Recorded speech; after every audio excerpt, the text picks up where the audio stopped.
Yes. Okay. They needed a. You like those speeds there, Jim? Sure. A little slow, aren't they?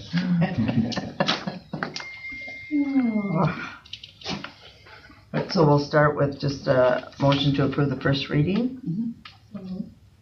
Support. Questions? All those in favor signify by saying aye. Aye. Opposed? Motion carries. And then if the council would so choose to waive the second and third reading, they could, you may do that. I'll move that we do that. Support. Okay. Any other questions on that? All those in favor signify by saying yes. Yes. Opposed? And then we would need a motion to approve the ordinance number 859. So moved. All those in favor signify by saying aye. Aye. Opposed? Motion carries. Excellent. That takes us to administrative reports. Earl? Yeah, so the first one, a couple of them are identified there in your Exhibit 6, a notice from the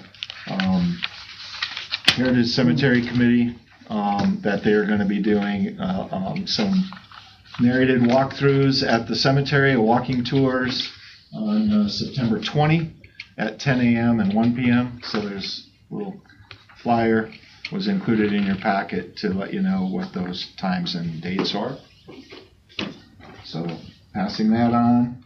And then also back in early 2024, we had approved as council for a lot to be sold to Habitat for Humanity.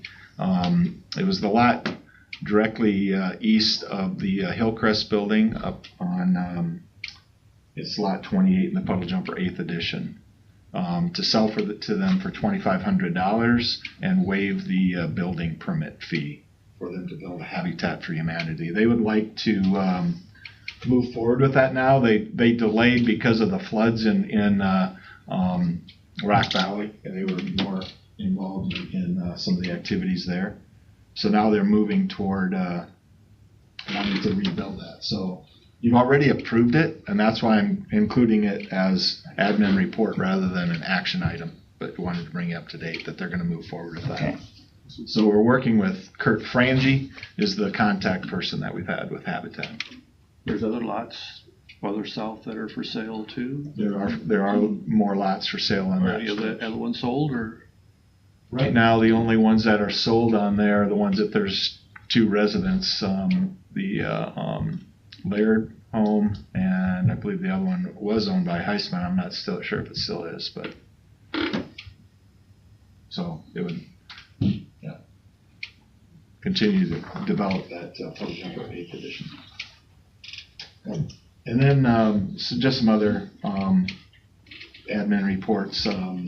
Obviously with the tragedy with the fire and Sean's son being in the hospital, we're determining what's our best strategy for moving forward. We for sure want to have her be able to spend as much time as she can with Luke and with their family. So we'll be working through what that schedule looks like in the office. And it means additional work for Janet and Sarah, but we'll do the best we can to work through that.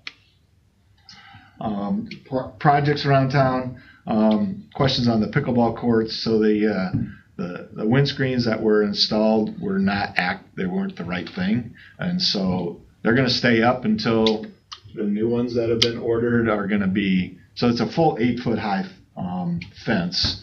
The screens are supposed to be 6 foot wide, and there's also supposed to be some 2-foot gaps for some air movement and also visibility, and still protect the integrity of playing pickleball. You have a background to see and protection from the wind.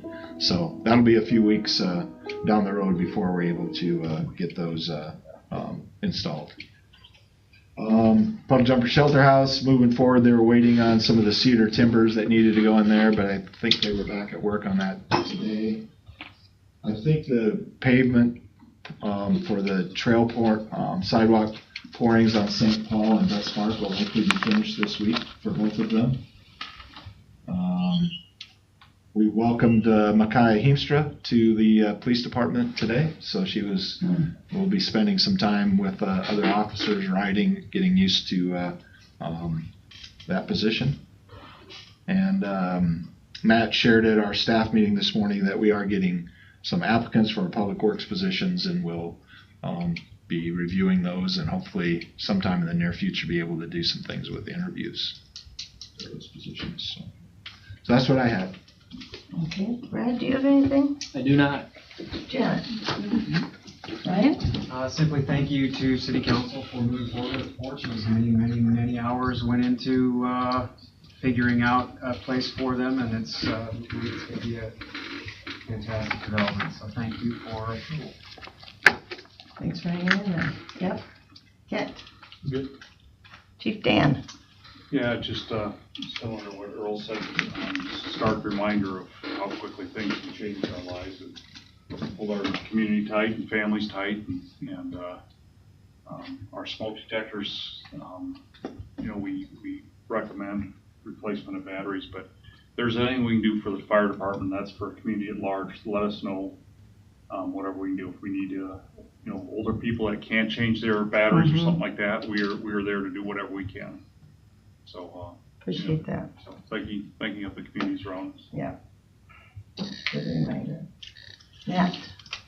No. Mike? No. Council? Or Jim? Sorry, Jim, I'm right over you. Always a no. You're just kind of blending in with all these. You don't have anything? Okay. Thanks for all you do, though. Brett? Nothing.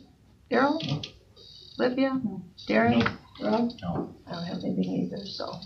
Is there a motion for adjourn? So moved. All those in favor signify by saying aye. Aye.